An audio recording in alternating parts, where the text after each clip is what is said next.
Welcome students to this video lecture Contraction Accounts. Myself I am Vibhopre from Rajendra Mane Polytechnic Ambur. Today we will discuss about the specifications. The specifications is unit number 4 in your curriculum. The specification is a statement of particulars, construction specifications, and may be defined as written instructions distinguishing or limiting describing in detail the construction work to be undertaken. Although the conditions of contract and specifications have been discussed already in chapter number 2, contracts, as two separate contract documents, the former are in effect the preliminary clauses of specifications, and the two should be read together. Now the specification is nothing but the description of a particular item or a particular subject.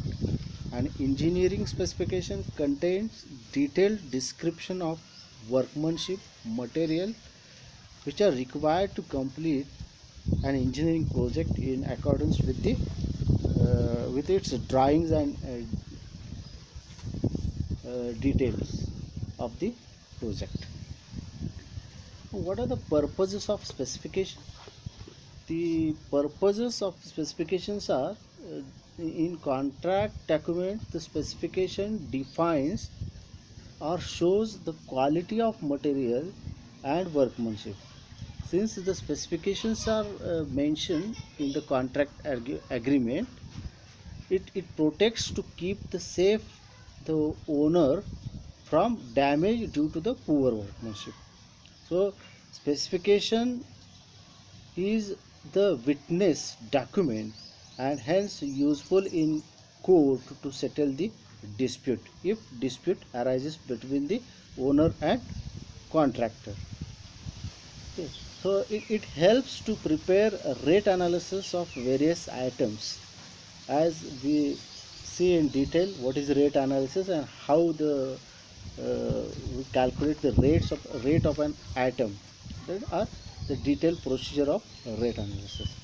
The specification is an important tool or document and play a important role in arbitration.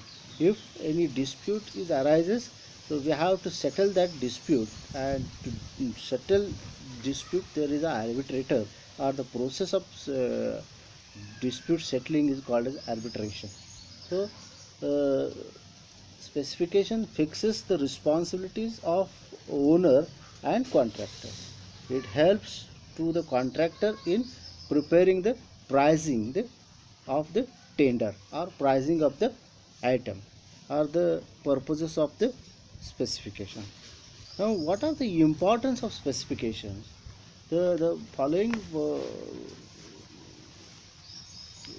importance of the specification are: specification shows the method of doing work, and it provides a guide to the supervising staff, or it defines the quality of the material.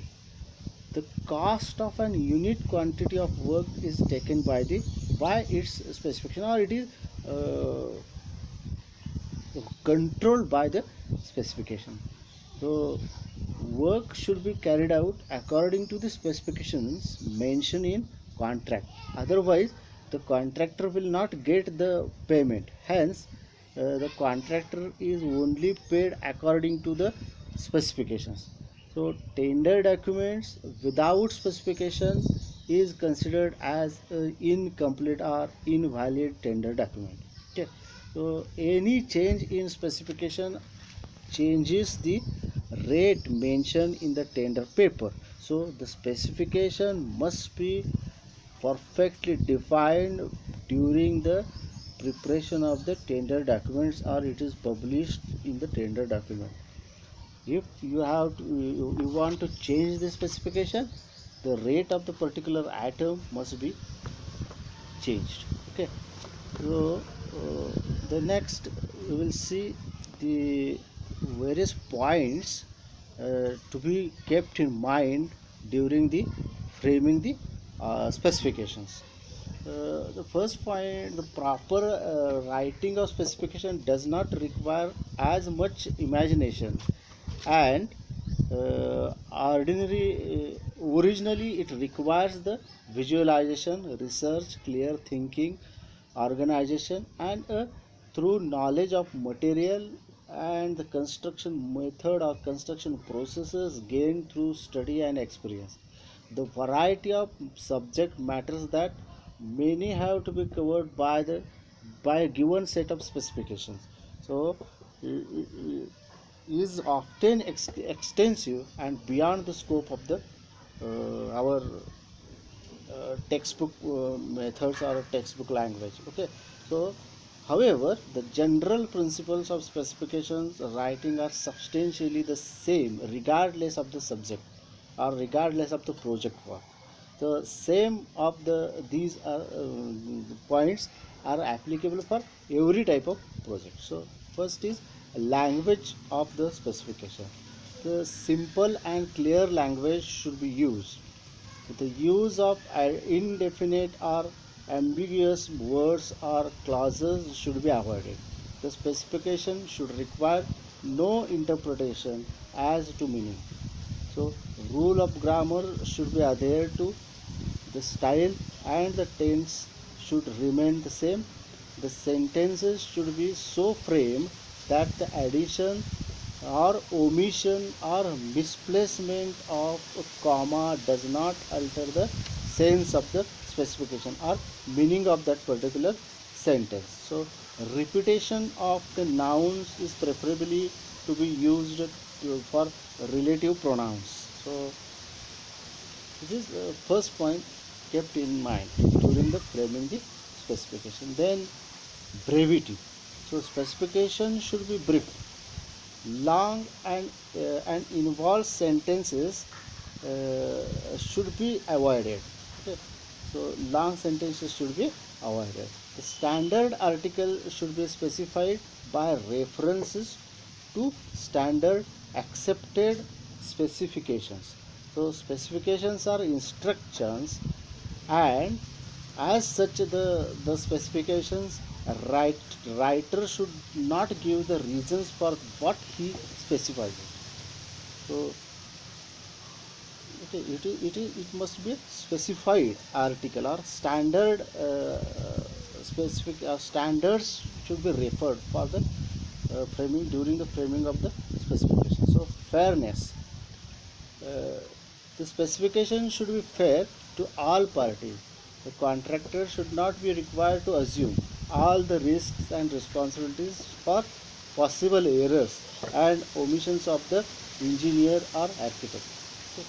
Then inclusion of all items. All items affecting the cost of work should be included and described in detail as to leave no doubt as to requirement. So repetition of information shown or scheduled on the drawing and duplications within the specification themselves should be avoided. So this will eliminate the possibility of contradiction. So unacceptable text should not be included when uh, when old or standard specifications are used. For the preparation of a new set, care should be taken to delete the inapplicable material. The, the text of the specification should be separated into paragraphs. So paragraphs should follow an established sequence. So for easy references. So each paragraph should be distinguished with underlined word or words. The standard size and patterns, uh, commercial sizes should be specified as far as possible. So these sizes are easily obtainable from the stock and are less expensive than the special items of unusual dimensions. So cross references to the sections and paragraphs of the sections should be minimized or should be avoided to the extent possible.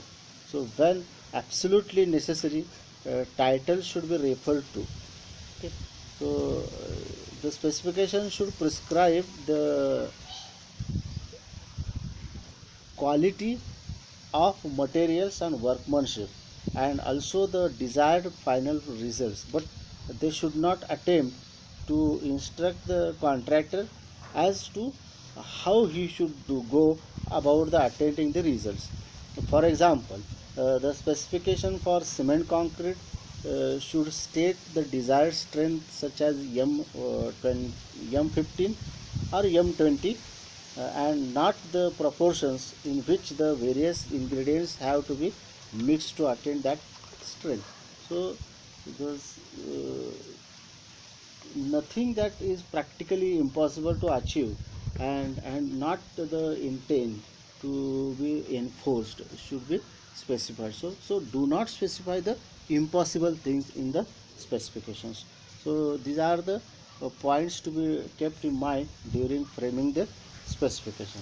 So specification, in short, specification paragraph should be arranged in the sequence: first, specification of materials; second, combination of materials; third, preliminary work prior to the construction or installation of materials; fourth, installation of materials; fifth, test if any; sixth one is cleaning or completion cleaning on completion of the work; and seven, schedules if any; and last one is mode of measurement.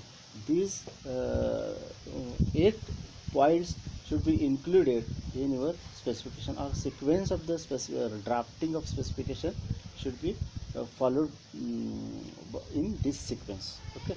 So the next one is types of the specification. There are four types of specifications.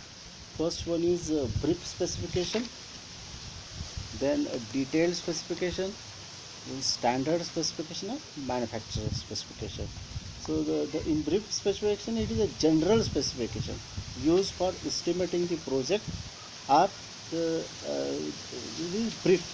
So general information for the quantities of materials, nature and class of work is in short and not with the lengthy detailed specification. So note, the brief specification do not form the part of the contract documents. Okay, contract document must include the detailed specification. So though the information is short and not lengthy, but the general information should be know and understand. The second one is detailed specification. The detailed specifications in which the detailed information of the various quantities of the materials, procedure of workmanship to be adopted, nature and class of the work is it should be mentioned.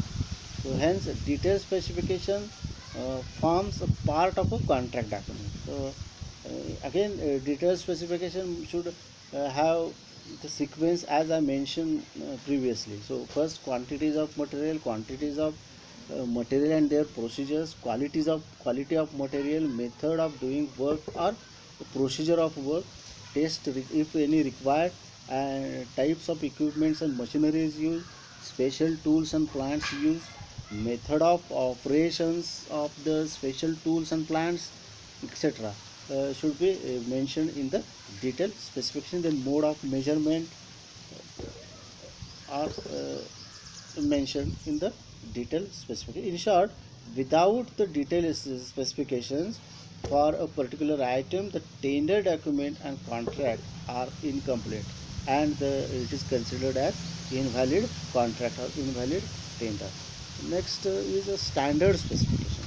So detailed specifications for various works are drawn up by the an engineering department, and these specifications are printed and used as a standard specifications. Hence, most of the items in the work are made to specialized specifications. So standard specifications play a vital role or important role, that it works as a guide, and also refers in the specification part of the tender document, and thus avoids the writing lengthy specifications. Okay, so note that whenever the standard specifications are accepted for the particular work, then it should be observed carefully, and suitable modifications or necessary corrections are made accordingly.